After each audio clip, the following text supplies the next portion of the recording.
You're watching PEGRI TV, Rhode Island's public access channel. The wheel is turning and you can't slow down. You can't let go and you can't hold on. You can't go. Hello and welcome to my Wheelhouse. We have Shay out and about going to watch the Celtics tonight. So I'm stepping in for him as host, and we've got a lot to talk about. We've got March Madness on the board. We've got Celtics on the board. Celtics are on a roll. And we do have a special guest today. Because he's all over March Madness. And Look no further than one of the biggest March Madness fans, Barack Obama, is sitting in with us. He's in the house. And of course, we've got Uncle Mike.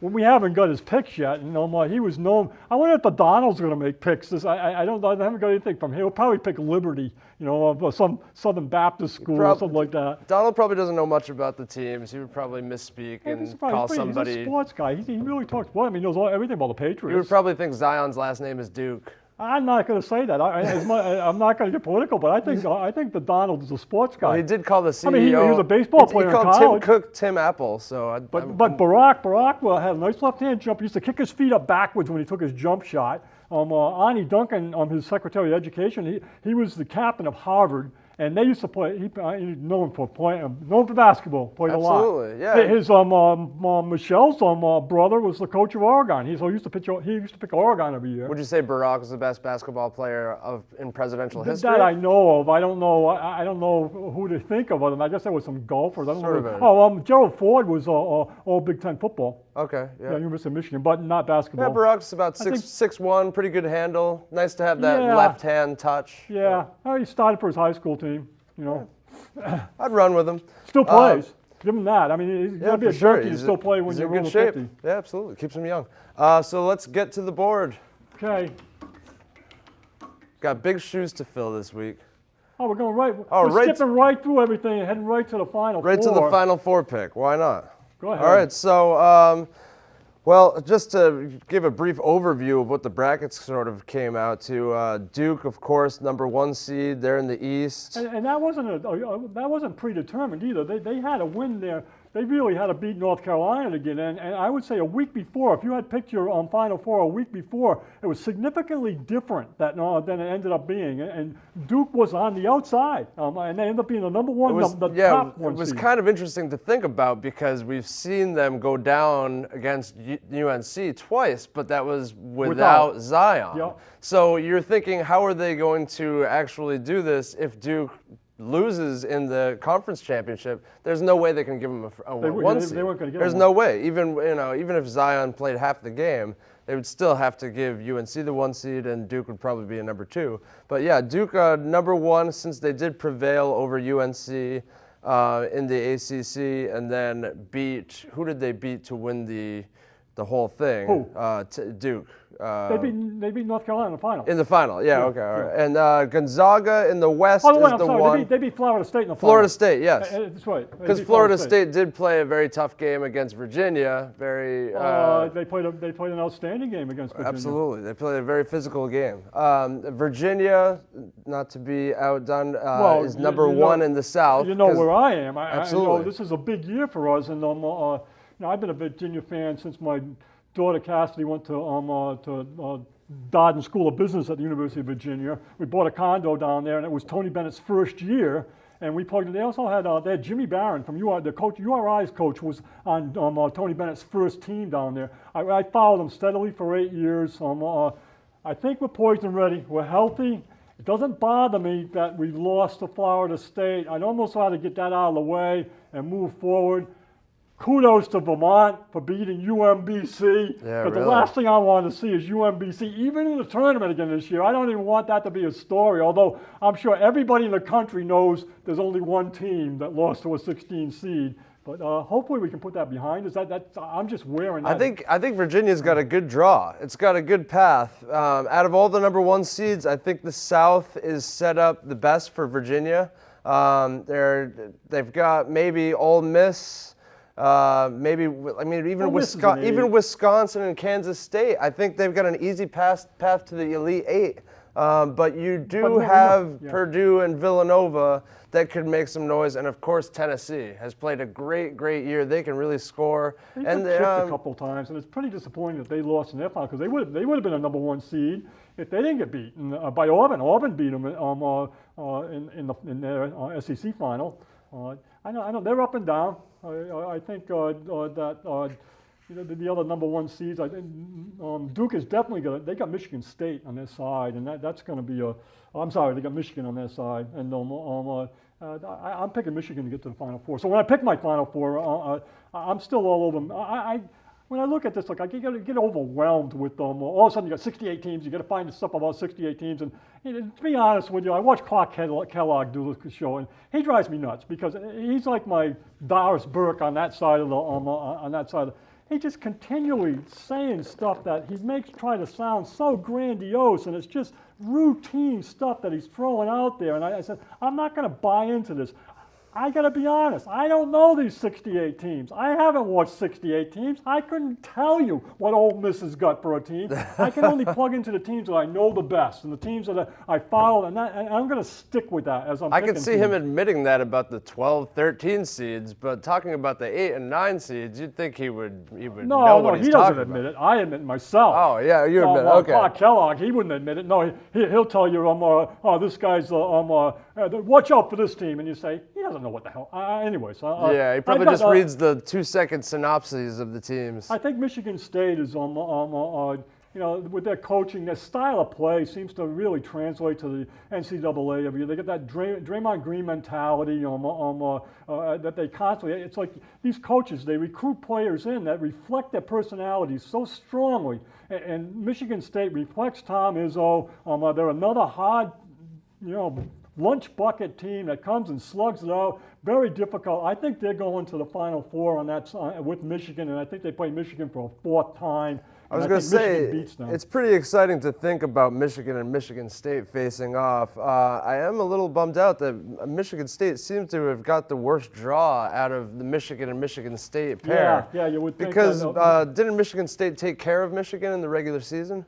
You'd think that they would have got a better draw. They beat them, I believe, they just beat them in the Big Ten Finals. I mean, I think they beat them 3 times. Yeah, nobody wants to end up in the same bracket as Duke or the same conference as Duke. No, I think Duke's for real. And I think an honest take across the board is that everybody is looking forward to watch Zion play. And I don't care what else you're looking at in this tournament. You want to see Zion and you want to see what he can do. And I mean, the first game back, and he goes 13 for 13 from the field and scores 29 points and just plays out. And they're going, by the 3rd game, he's going to be fatigued. He played 40 minutes. In the championship game, he played all 40 minutes. This guy is beyond belief fatigue for him as a player. And he's certainly what Shea calls them, not franchise players, generational players. Shea calls generational. And I can see, transformative, transcendent. A lot of different words can describe this guy. He's definitely going to be a household name, even amongst non-basketball homes. So everybody's watching him. Oh, he's unbelievable. And that bully ball that he was sort of playing at the end of the game, and then it tips off the bat. You knew he was going to get back up there and tip it in. Absolutely, there was no doubt in my mind that he was going to get that ball in. His next injury, it's going to be a headbutt on the blackboard. He's coming so close. You watch him sometimes, man. It's like it's almost going to move his head as he's jumping, as he's soaring past the bottom of the backboard. He is definitely an athletic talent. On the other talent. side, I'm obviously going University of Virginia, and I like their draw too, but don't look past anything. And they may be a team that doesn't translate to the NCAAs, as we've seen before. There's different things about them this year. They score points. I just feel like they can't be trusted after what happened last year. Yeah, and but, I think a lot of people are a little gun DeAndre shy. Hunter is, I think, right now a top 5 pick, and he's Jay Billis is calling him the 2nd best player in the country. And when you're watching him, he's not necessarily flamboyant, but he does everything real well. Not just everything well. Every part of his game's good. Defensive Player of the Year in the ACC. Yeah. He did not play last year. He broke his wrist. The other change that this year is that they score points. And there are 8 guys. There's Braxton Key from Alabama that plays in. Jay Huff, the 7-foot 3-point shooter from. They're 8 deep, and they got 2 guys that don't score at all, and K.A. Clark, the small guy, and Jack Salt, the big man. But Kyle Guys are going to be a pro, and Ty Jerome's going to be a pro. They can score points. They can score 80 points and win. They can beat a team 85-80. So I'm thinking that maybe this team does translate to the NCAAs. We'll see, but you do have to be wary, and their history is there. They haven't got to a Final Four. They've got to an Elite Eight. They have not got to a Final Four. On the other side of that bracket, I think North Carolina's going to go. I don't see I don't see Kentucky, and I don't see, like you're saying, the number ones, other than Duke having to play Michigan State. They're pretty solid in their brackets. There seems to be a drop-off, almost like there is in the draft, between the top 5 or 6 teams and everybody else. It remains to be seen. We'll find out. This could be a year where we have all 1s and 2s in the Final Four. We always say that, though. Yeah, but it could easily be the year that happens, in the first year in a while that's happened, because I think there are legitimately 8 teams that could have been number 1 seeds in this March Madness bracket. But I don't think that there's much threat of Cinderella talent. I don't think the deep seeds are really going to make too much noise. Yeah, you never see that coming. But and we do have up on the board, and we'll talk about that. We'll talk about Cinderella. I was thinking all these pools, it's so hard. Again, when you know the teams, I almost would rather do the pool after the first round. When you've seen these teams play, and now you get a feel for them, at least then I can honestly say, hey, I've seen Ole Miss play. Now I've seen University of California Irvine play. Everybody's talking about them, but now I know. In the first round, I don't know. Yeah, because there's really nothing like that moment. I feel like there's a different air to it, as for the fans and for the players. It's got to be so much different. To a number of first round regional games where you see the 8 games over a couple of days, and it's tremendous buzz. I mean, it's just electric and exciting with the bands there, and it's a wonderful time, wonderful sports moments that are going to be created again. But I've got to say, I don't trust Virginia enough to scratch them into the Final Four, because I think either Purdue or Tennessee. Yeah. Tennessee's got it's a great squad there, and when they're really clicking, they're tough to beat from anybody. They did take down a couple of the real high-scoring squads in this tournament. And I think Purdue is also a good squad on both sides of the floor. So I've got Tennessee. I got Tennessee coming out of the South. Got North Carolina coming out of the Midwest. Duke coming out of the East. And I go with them every year, but sometimes they let me down. I'm going to go with Gonzaga in the West.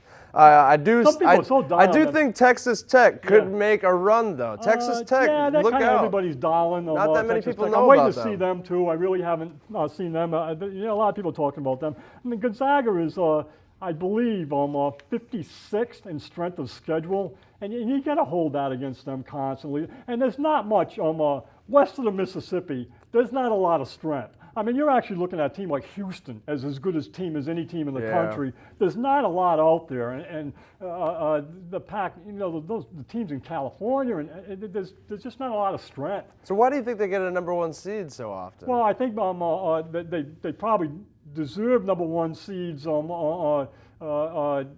other years differently than they did this year. This year is because teams got beat. I mean, Tennessee got beat, and they got beat, so they're out. North Carolina gets beat, Virginia gets beat. Not that they're out of it, but they opened. Michigan got beat. I think it opened the door for Gonzaga, and a lot of people were still surprised. A lot of people were still thinking that Gonzaga is not going to get the number 1. But when you try to think of who the number 1 would be, well, you can't say Kentucky. Kentucky got beat too. You can't say Tennessee. So who are you going to put in their place? I mean, I think you could have honestly put Michigan State in the number 1. Oh, Michigan State. Yeah, Michigan I think State, you could have. yeah. That's the one. Michigan State is probably the team that could have surfaced easily. Easily. Gonzaga. It's always a group of stand-up guys. They got a great coach, so I'll root for them. Yeah. But they'll probably let me down again. But let's go to the wheel and see what's up next. I'm a compliment on my Sloan on the multicolored wheel. It's really pretty festive. Yeah. And it did the green for the Try to Celtics. mix it up a That's little worth bit. doing. Hopefully it did Shea proud. All right, let's switch gears a little bit and let's go to the Celtics. The Celtics are rolling right No, now. they're not. I think they're rolling. No, they're not. I think since their West Coast trip, they're Well, doing since pretty that West well. Coast trip, they've only played how many games? Well, they won 3 out of 4 in the West in California. yeah, but who they beat? Well, they beat Sacramento, which Yeah, is Sacramento, surging squad. Without Kyrie. They it was beat decent. LeBron James, which is always a good That's thing. nothing. LeBron I got guess beat by it's the nothing Knicks right yesterday. now. LeBron, And they that's beat not the a good- Warriors. The Warriors playing without All right, they were missing 3 of their And players. they but- exposed the Warriors to an extent where I don't think Boogie is going to be able to play in fourth quarters in this thing because he's as bad pick and roll as Enes Kanter is. Well, the Warriors are still obviously better with their, the Death Squad lineup with Andre Iguodala. I think they're still going to close out games with him in there because they're much more mobile. They're not as bogged down as far as spacing is concerned. And I think Boogie tries to take over games too often. It's not a team where you need one guy taking over games. When you can't play either the guy that's rolling or the guy that's pick and popping or the guy's coming up the screen in a pick and roll, you're 0 for 3 in that area, and he can't. You got a big problem, and the Celtics exposed that when they beat him. But the Clipper game was devastating. It was abysmal. They got crushed. I think they might have been a little tired. That might have been LA, might have gone So out as we're to the talking clubs. about the rolling, Well, I mean, besides that, they've won their last 2 since but they you came just- back home. They beat the they Lakers, the Kings, the Warriors on the road. 34-9. All right. Over about 8 minutes to That was an awful game. But that's one of those games where, I'm not former buying that they're former rolling. coach Doc Rivers would have said, let's just throw out the game tape on this one. Let's not forget, Which one?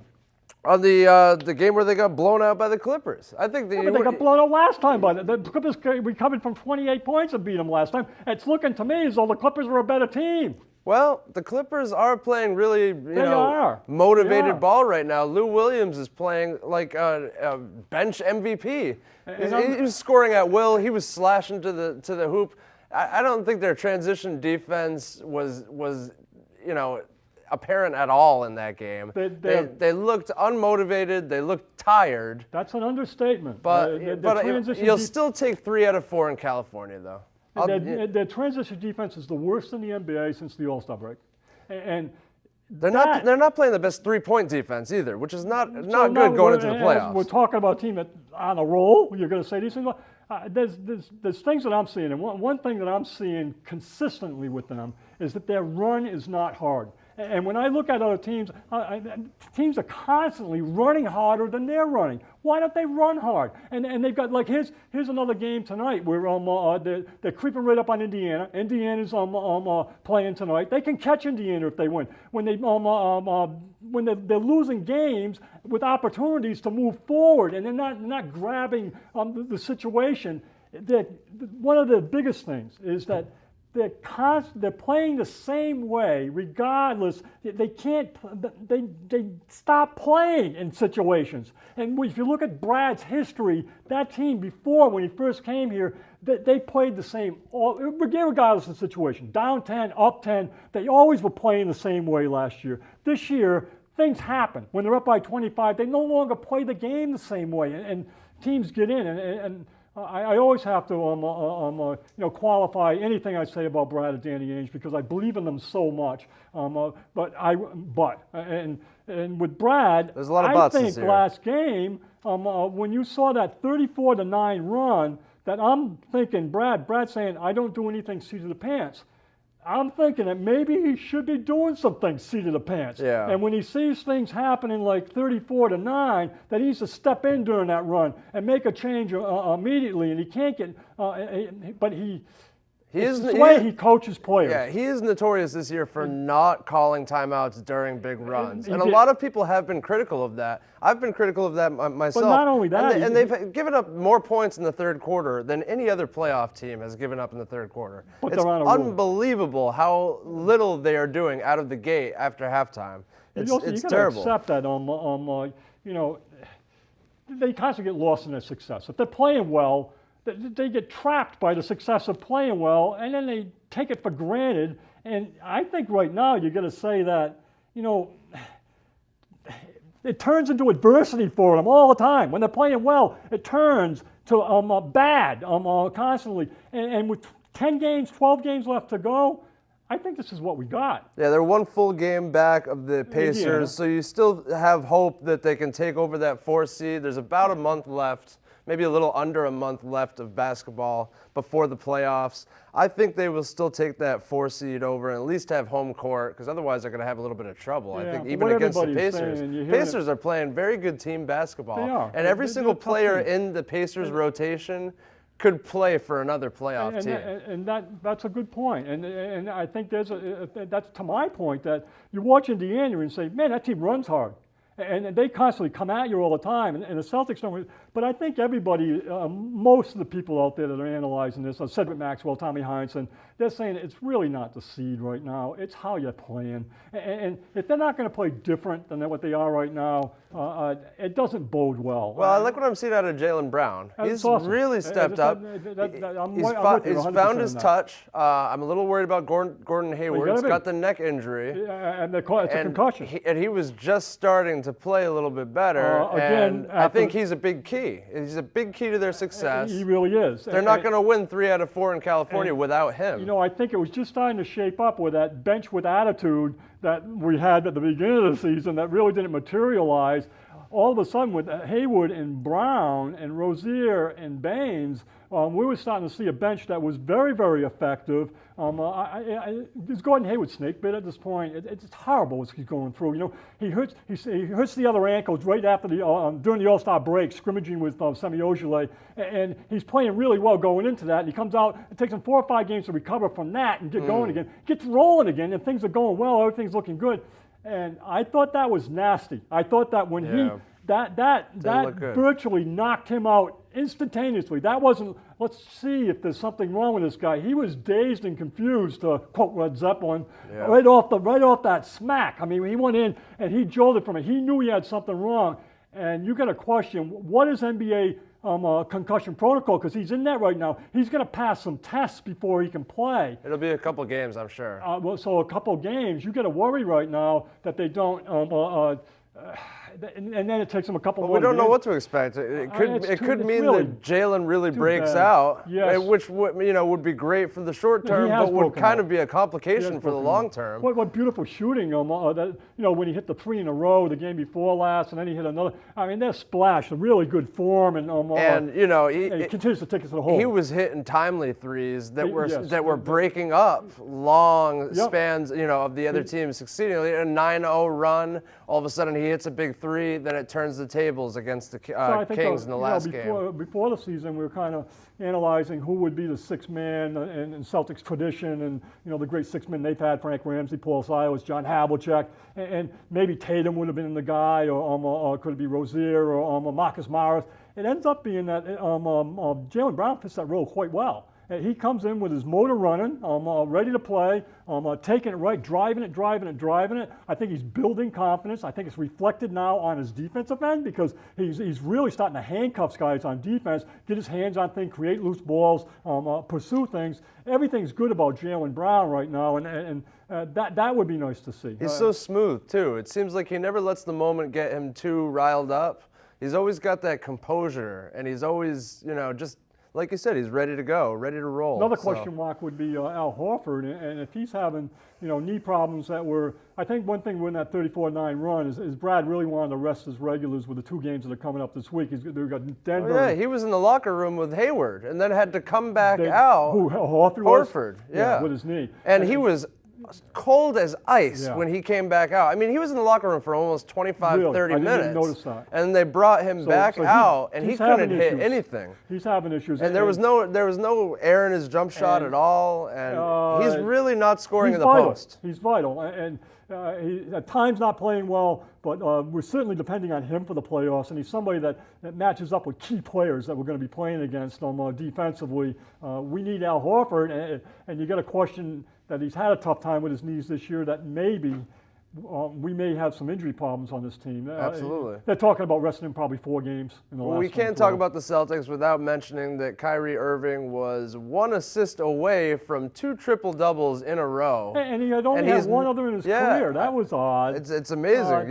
I So- liked I like his rebounding. Kyrie has absolutely been exploding lately, and Yeah. no, we've been think- critical of him this season. I'll I continue think to a be lot of critical. people have been. You know what but- I would say, probably in the most critical way about him would be that I think, and I said it before, if Brad Stevens had to choose a point guard, it would not be Kyrie. He would have other guys on his list. That's not the guy that matches Brad Stevens and Brad Stevens' ball. I think it's such a divisive conversation to have, but I think every team does need a superstar and that go-to scorer, and I think he's still one of the best go-to scorers in the Yeah. league. But as a team, they do move the ball a little bit better when he's not out there. The ball's still sticking. But it's, And that's not against Kyrie because he's such a great offensive. A couple of the plays that he's made. I mean, that behind the back layup was just special. And he likes doing that, between the legs, behind the back so many dribble things too. you can't And even that, describe the handle that guy's got. But I don't think he's a good fit for this team. And unless we have a long run, I don't think we're looking too much of a future with Kyrie Irving. And I don't think Brad's going to be upset. I think he needs you say, yeah, you need that scorer, but there are guys in the league. I think Hayward's one of them, and he isn't anymore. And Horford's one of them, and I don't know who the other guys are that bring a team spirit that's very, very positive and contagious as that lead scorer to the team. And I think that's what Brad needs. And Brad needs somebody, he doesn't need somebody to coach the team with him. He doesn't need somebody to draw plays up during timeout. He doesn't need somebody to question what's going on the court regarding what he's just called and what he's expecting. He needs somebody that's with the program and is vested in him completely. And he's not going to ask for it. That's what we said before, that he's not a seat-of-the-pants coach. He's not somebody that's going to make moves on the spur of the moment. He's somebody that takes care of his players. He's always talking good about his players, which is a good thing. But I think and the players love him because, as far as they're concerned, they think it's a democracy where they all have the same amount of input. And I don't think that always works in the NBA. I think you do need one clear leader, and they don't really I want have a different one. leader. And I think I Kyrie's want a great AD player. without You KI. want AD with, yeah. I think that would actually work well. They've got a much better team than the Pelicans around AD. Is AD going to come to a team that doesn't have that other superstar? Is that going to factor in his decision that that Kyrie not being there? Who knows? AD might be looking at the Celtics situation and thinking, wow, this looks a little like a kind of a conundrum. KI being this big star and he wants everything, but yet he doesn't want to share the limelight. He doesn't want other maybe AD's saying I'd be better off with those role players that made such a big run last year on their own without We're KI. going to need to bring another point guard in if we do that. I'm not really thinking that Marcus Smart or Rozier. Although I said before, I think Marcus Smart's a championship point guard. Maybe we could go with that. I think Marcus Smart's capable of being a playoff or championship point guard, but there are other times when I wonder if he makes the right decision, if he maybe takes too many offensive liberties, or if he shoots that three too quick. He takes the three too quickly. Yeah. Sometimes the other teammates look at him and say, "What are you doing?" Yeah, well, he's got that. He gets the green light from Brad, and the way he played defense last game and the way he's played the last couple of games, I'm thinking he's still a contender for defensive player of the year. Yeah, Logan last week said he was in his top 5 for defensive player of the year. Yeah, and I voting. think that's for sure. I mentioned that I think if he was a starter and he was playing starter minutes, he would be a lock to win it completely. But I think Yeah, he is a starter though. Yeah, I guess. But, I think you see people like Paul George who are just making tremendous Paul George impacts throughout the he's entire underrated game. defensively. And I don't think he's ever won a defensive player of the year. He's definitely So I think this is Paul George's year and for I think that. we need Marcus Smart not to be all first team all defense. We need the Marcus Smart that's the best defensive player in the league as we're going forward, trying to win games. And I'm not seeing Toronto and Milwaukee just look like the better team. And I think the unsung team is Philadelphia. I don't know They're why really people starting are to buying click. into this team. I think Philly's starting to click right now, and they've got They so beat many Milwaukee last great night. scorers. I think the Celtics are confident against Philly because of Al Horford's track record against Joel They're 1-8, Embiid. But then you got Harris and Butler on the wings right now as well, and of course you've got a point guard who's 6'10". So they got so many different ways to just because they score. ate more in the last 9 games, I'm not going to say that guarantees anything for us. The top part of the East is real tough though, I gotta say. All right, let's go to the board. What we All got? right, draft stock. Whose draft stock could improve the most potentially between now and the end of March Madness? So me personally, I think a lot of people don't know about Ja Morant and what You don't think people know about him? I don't think a lot of people, like the people who only watch March Madness or the big playoff or the big regular season games, like the big Duke UNCs, they don't know that much about him. I was listening to his coach the other day, and he was saying that only about 15 players this season, in the regular season, have scored 24 and had 10 assists. And that's what in a game, in one Really? game. There's only 15 players And this Ja averages that. Yeah. So to be a Division One that's interesting. scorer who averages 10 assists, I mean, Ja has really taken over games, and the way he can get to the basket, it just reminds me of like almost like a Dwayne Wade or like a Kawhi, how he could slash and just impose his will and get to the hoop and score. But, you know, if people converge on him, if they double team him on his way to the basket, he always seems to make the right play and find the open guy. So I think Ja for Murray State is going to be good. I think the reverse can happen to him. I think he can hurt his draft stock. Really? Okay. I do. I think both ways. I think he's somebody that everybody's waiting to see. You're waiting to see him in primetime competition because, let's face it, Murray State is not. They're not the best team around him. They're not in the best league Yeah. and all of those things that he's playing against. And he is the most ball-dominant player probably in the whole league. I see that he's not fundamentally sound, and that he's making a lot of one-hand passes. And I like to see a point guard that's a little more fundamentally sound than he is. Okay. In terms of point guard, I'm not sold on him completely. Haven't seen him enough. I certainly don't put him as the number 2 pick in the draft, as a lot of people do. No, I don't I'm looking either. forward to seeing him. But I think one interesting one there, and to follow up on, is another player that I got that is worth watching. He can help his draft stock. What little draft stock he might have is in that first round matchup. He's playing he's playing Marcus Marquette. Howard. Yep. And Marcus Howard, I watched score 53 points last year against Providence. He scored over 50 points in the game again this year. Yeah, he's a The beast. guy can really shoot. He's got Trae Young type range. Beautiful release, but he's only 5'11", and it really doesn't seem to translate to the NBA. But he could certainly help his stock, especially if he matches up against Ja Morant as they're playing each other in the first game, and he comes out strong in that game. I think Marquette's a strong enough team that Ja Morant's going to be he's not going to be around long, so we're not going to get to see a lot of Ja Morant unless they can upset Marquette, and that'll be a good upset if they can take Marquette out. For sure. Who else you got? Another guy I've got is Nasir Little. I think a lot of people still have him going in the top 5 in the draft. However, most of the time he's only scoring 8 to 10 points a game. He's playing 15 minutes a game. He seems to always find Not even 8 to 10. He always seems to get like a timely dunk, like a really important dunk, but he's not really a playmaker in my eyes so far. And maybe it's just that he doesn't quite have the fit. Do you think it's going to help him or hurt him? I think it might hurt him. I think everybody's got him still in the top 5, and it reminds me a lot of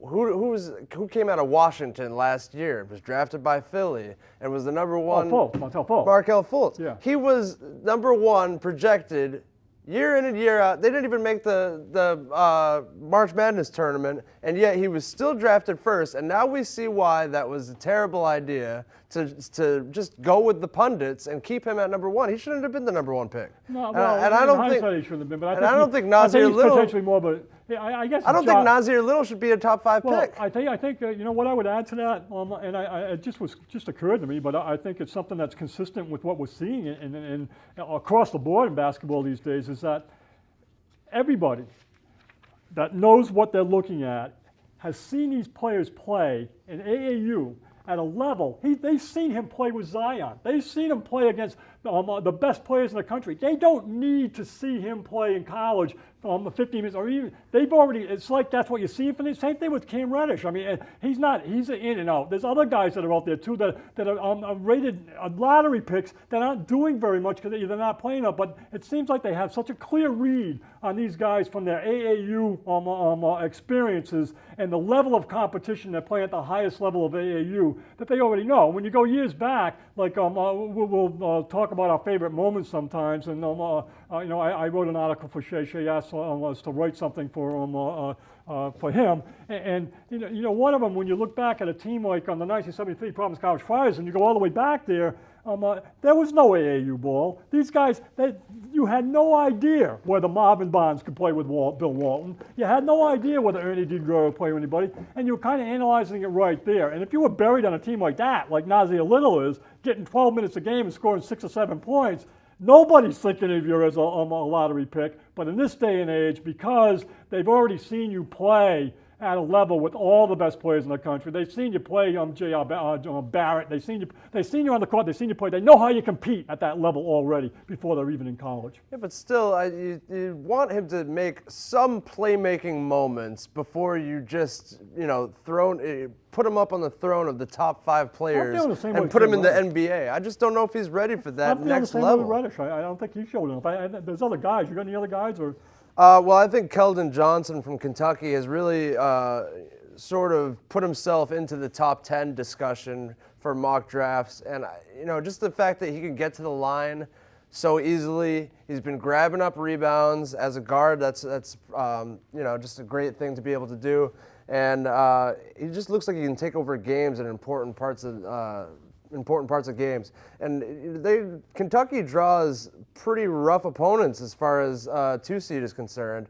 They're playing the winner of Wofford and Seton Hall, two strong teams. So I really think that they're going to need Keldon Johnson to step up, and I think he's going to really cement himself as a top 10 pick. That'd be interesting. I've got a guy that I think is the sleeper, the sleeper in the whole draft. What I'm seeing now, because now that I've watched the team play a couple of times, and I think he's really hidden. He's a freshman, and he's the team's leading scorer, but he only averages 12 points a game because they've got 11 guys that play over 10 minutes a game at Florida State. Wow! And this guy, Mafundu Kabagali, K-A-B-E-N-G-L-E. Oh man, easy for you to say. Kabagali. This guy is 6'10". That makes Giannis Antetokounmpo seem like a roll of the tongue. But they've also got another guy on that team that I couldn't even play. Have you seen that team play? The center's 7'4", and I couldn't even tell you how to say his name because. But this guy. Isn't there one guy who's 7'6", 300? Yeah, he's not in the tournament. But the Florida State guy is not a pro prospect, the 7'4" guy. But Kabangali, he's a real player. And if you plug into him, and anybody that's watching this, check this guy out. He's the lead. He's at 12 points a game. He averages 12 and 6, but he's got looks like big time skills, big time body. Only a freshman, keeps getting better as the season goes along. I think Celtics. I think first round pick when I'm looking at this guy, and I don't think anybody has got him. There's other guys that I got too, and I think C.J. Massenberg out of Buffalo is somebody that's going to. People are going to get a look at him, and myself included. And he's got. I think I've been touting this guy all year long. I don't know how high he is or whether he's rising, but Iggy Brazikis, to me, at 6'7", with the energy he plays with the outside shot he's got, how active he is, how good he is going to the hole, I think he could gain some because he's way down. That's a cool name too. He might not even be. It is a cool name, but I don't think he's even. I got to remember now to save this for one of the other topics we got here with Iggy, if I can remember. Like I tell you, sometimes senior moments gets me things in my head, and I got to skip to another category because something just flashed. But I think he could move up, and I think you could see Iggy move. I think he's a lottery pick myself, looking at him, but nobody else does. So maybe I'll be proven wrong. They don't know whether it's nothing is for certain. We were talking last week that nothing is really for certain outside of the top 8. You have a general idea of who the top 8 players are going to be, maybe in different orders. Everybody's got kind of a different order in mock drafts. But after 8, between 8 and 30, it's like wide open. I'm interested. But Taco Fall, who? 7'6", Taco Who's Fall. he playing for? He plays for University of Central Florida, UCF, and they're in, and he's playing against VCU. I've seen him play. UCF is a 9 seed going against 8 seeded VCU. 7'6", 310 pounds. Yeah, he's one of the tallest players in the whole world. I know. Senegalese. he's got a lot of Frankenstein in him. Yeah, And, absolutely. and But that's a that's a know, pretty cool guy to see running out there. You don't see of 7'6" course. guys anymore. But the guy from Florida State, 7'4", you watch the Virginia game. They're just throwing it to the rim on him, and he is huge. You know, one time I met George Murasan, 7'6", former Washington Wizards player, and I saw him on the side of the. I was a big NBA fan, as I am still today. But I was with my mom. We were in a cab, Really? And I said, "Mom, that's George Murasan." I was like 10 years old. And she said, "Say hi." And I stuck my head out. I said, "Hi, George." And he lowered his body and he waved into the cab and said, "Hello." Wow. And I was like, "Oh my God." Sounds like Andre the Giant. It was unbelievable. And he is like an Andre the Giant. It was a memorable moment for sure. Another guy I got, I think Jordan Cardinal of Jordan Caroline of Nevada. Okay. He's got a huge motor. 6'8", averages 18 points and 10 rebounds a game. He's a real player. Nevada may make some noise in this. He may see his stock go up. Another one is Miles Powell, the guy out of Seton Hall. Okay, yeah. Leading scorer in the Big East, 23 points a game. He may be pro ready, and I got to see more of him. But he's a real scorer, and he's got a good, nice, strong body. I think he may be somebody that stock would go way up. And like you were saying, I think Seton Hall could make some noise in this tournament. Maybe one of the teams that I would pick. Another one that's kind of an interesting one is Muriel Shiat out of Iowa State. Okay. And he played for Virginia last year, and the year before last, and two guys left Virginia because, just frankly, they weren't going to beat out the guys in front of them. But that's how loaded that team was. He went to Ohio State. He averaged about 20 points and 8 rebounds a game this year. A very, very strong player, very quick. It looks like he may transit. His stock could go way up. So, and Iowa State's had a lot of injuries throughout the year, but they're just now getting back to full health. A couple teams you've seen that happen with. Virginia Tech is another one. It looks like they're going to be. Also, everybody kind of wants to see Jarrett Culver out of Texas Tech. Yeah, I love Culver. Kind of see, and I haven't seen enough of him. But what an interesting story to see a guy that's growing right in front of your eyes and is going from 6'3" to 6'5" to 6'7", and they're saying, well, the growth plates, they're still wide open on his body, and he could be 6'10" by the end of the draft. And he's got all the handle of the 6'3" when he was before. I'm interested to see him. Isn't that what happened with Giannis? He just hit a big growth spurt? I think yeah. They just and they grow. That's what happened to Logan McNamara. Yeah, absolutely. Whew, yeah, I used to be taller than him right up until like freshman, sophomore year, and then all of a sudden he grew like 4 more inches. During the summer, I used to see him quite a bit, but not as much.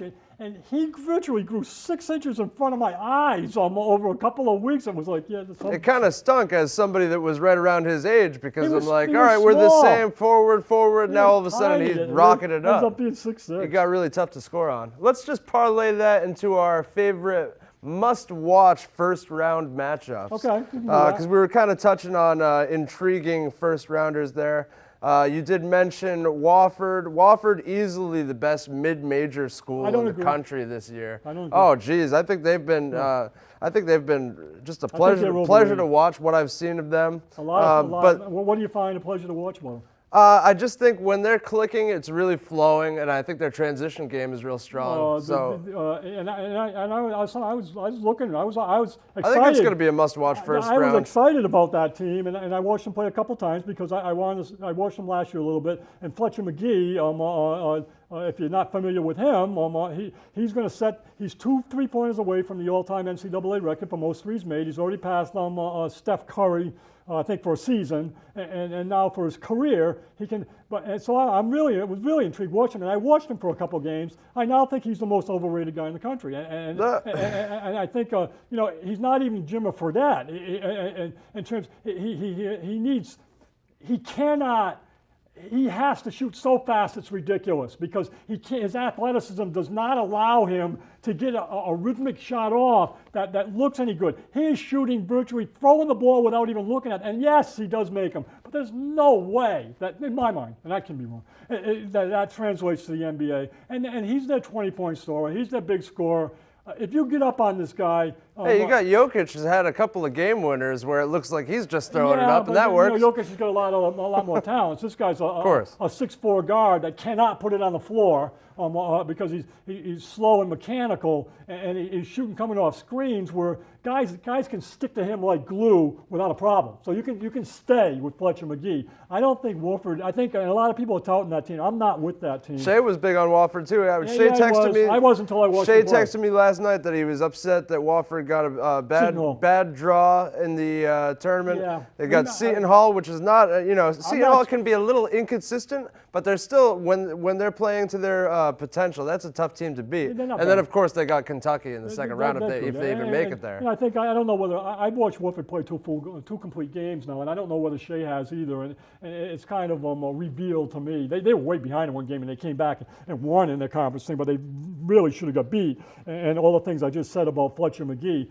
Seton Hall's interesting, and you got Seton Hall and Villanova, and since the Big East is reshaped into the Catholic School League or whatever you want to call it, and Syracuse is gone and Louisville's gone and all the teams are gone, the football schools all took off. Villanova and Seton Hall have feasted on the other teams in that league. And Villanova kicks butt. Even if they lose 9 games during the season, inside that league, they're almost impossible to beat. And Seton Hall, as much as any other team in that league, they also feast on the other teams in that league. And so I don't know whether when they're playing other strong teams in the country, but I do like Miles Powell, and I think for that reason that a guard play in the NCAA's has proven to be vital to success, and I think Wofford goes down in the first round to Seton Hall. All right. I think it's going to be an interesting game. I think it's a good matchup on paper, but who knows? It could be a complete dud. I think all of the 7-10 matchups are pretty intriguing. I think the one that you touched on earlier was Nevada against Florida. I think that's going to be a pretty interesting game where you could see a couple of lesser-known names really emerge out of that game. I like Nevada a lot, and I think they play in a weak conference, and they're not playing. Their strength of schedule is not that high, but they've got a big 3 there with the Martin twins, Caleb and Cody. Cody might be the better player, and he's the point guard. They're all 6'7". These guys. Caroline's 6'8". The twins are 6'7". I think it's Cody Martin. He plays point. He only scores 11 points a game, but he's a good facilitator and looks like he's a good player. And then Caleb is the scorer, where he scores 18 points a game. That's a pretty good 3-headed monster there. They've got a lot of experience from last year. I think they beat URI last year. They've got enough experience. I'm looking at that one of the teams that could be a sleeper there. A beautiful game is certainly Marquette and Murray State, where you've got John Morant and Marcus Howard playing head-on against each other. Marquette's got the 2 brothers, that their name escapes me right now, but they're interesting. One's already at Marquette. The other guy's at another school, and he actually goes and gets his brother, brings him in to play with him at Marquette, and they're both good. They're both the second Liz. It's crazy how many brothers play together. Yeah, and they play well together, and they're good teammates. They're good, and with Howard, who had a lot of injury problems. It's the Hauser brothers. The Hauser brothers, yes. And with Howard, they've got a pretty good big 3 there, and certainly John Morant's going. So that's a must-see game. I like. That's going to be appointment viewing. I think that's going to be one of the better games, even of the tournament in general. Marquette, Murray State. I'll go with Baylor and Syracuse. Okay. I think that's a real nice game. Baylor. I met and talked with Makai Mason, and he's a wonderful. He comes from Yale. In the Ivy League, you cannot be a 5th year in the Ivy League. Once you played 4 years in the Ivy League, he had an injury year. You cannot play the 5th year. You have to go to another school. Baylor lost to them in the NCAA's 3 years ago, and Makai Mason dominated the game. They recruited him right there and said, "Look I know you sat out a year. If you're looking for a place to play, you're my starting point guard if you come to Baylor." He said he's Baylor's starting point. So I got my eyes on that game. Syracuse is interesting just because it's Boeheim and Pascal Chukwu played for Providence, and that 2-3 defense is intriguing to me. I think that as much as the pack line defense with Tony Bennett, that defense is revolutionary. That Boeheim, where the 2-on-2, you always saw the 2-on-2, where and we taught it. I never taught it because to me it was a real fallback position where you always, if you played pickup, you played 2-on-2, right? Mm-hmm. 2 guys up, a center, and 2 guys back. What Boeheim did is he took his 2 guys in the back and he moved them to the wings. And it really was revolutionary. You always said, no, they can't get that far away from the hoop. You're going to get burst into the hoop. But that is a powerful defense, and it has been now for a number of years. It's almost disorienting. Signature defense for Boeheim and Syracuse. So I got my eyes on that game. We got teams to watch that we might get to, but University of California, Irvine's getting a lot of pub out there. They got some interest, and they're playing Kansas. A lot of people are picking them as the team that shoot over to Cinderella. Yeah, go to Cinderella because I think Baylor could be a Cinderella. UC Irvine's one of my picks. UC Irvine could well be. You know who plays for that team? Who? Doc Rivers' son. Oh, okay. He doesn't get a lot of playing He doesn't time. play though, right? And then do you know Walt Hazard? You probably don't, but No. Walt Hazard was the point guard best player, maybe player of the year in the NCAA for John Wooden's first championship team at UCLA was Walt Hazard. Okay. His grandson is the best player at UC Cal. Oh, wow, okay. And talk about make me feel old. I don't remember how old I was when that championship was. One of the first Well, ones at that I least watched. not a great grandson. At least not a great grandson. But I'm thinking of Walt Hazard. I watched Walt Hazard play in that game. Back then, you only got the championship game. That's all you got. But it was in the late 60s. I forget. But I watched that game with Walt Hazard. He was a musician with the ball. And now his grandson is. So I got my eyes on that one. Well, you know what UC Irvine's mascot is? Anteaters. Peter the Anteater. Peter the Anteater. That's pretty cool. That's pretty cool. That's almost as cool as co-hosting a show with Barack Obama. But yeah, UC Irvine, they draw a very vulnerable Kansas State team that Is it Kansas or Kansas State? they're playing against Kansas. No, Kansas. University of Kansas. Wait, UC Irvine, Kansas State. Is it? UC Irvine 13 is Okay, playing Kansas State. Kansas State. And Kansas State is probably going to be without Dean Wade, one of their better players.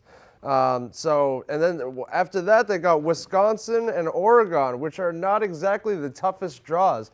They're in the easiest conference of the tournament, I think, and they've got the easiest run out of all the Cinderellas. So I definitely like UC Irvine.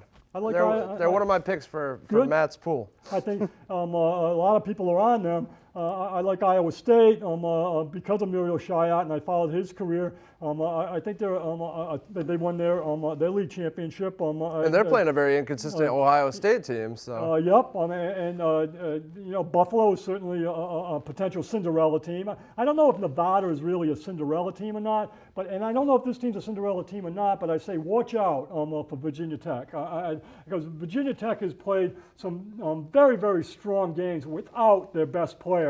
Their best player is back. I've got them going to the Sweet 16, but then they're playing Duke. You so. do. Okay. Yeah. So I don't know whether they're really a sleeper or not because they're a 4 seed. But yeah, you gotta love Buzz Williams. If they were a 4 seed in any other conference except for the East or maybe Midwest, I think they would make the Elite Eight Virginia easily. Tech, and they played they lost in a very, very close game, probably to Florida State, but I can't remember who it was in the ACC tournament. But you gotta love Buzz Williams, and Buzz Williams, he wears these colored glasses and the vest with the back that matches the glasses, and he doesn't look like he's got personality. He doesn't have the body, but I mean, he did this boogie along the sidelines at the scorer's table. That was classic. I mean, you got to see this guy dance after a thing there and just boogie around.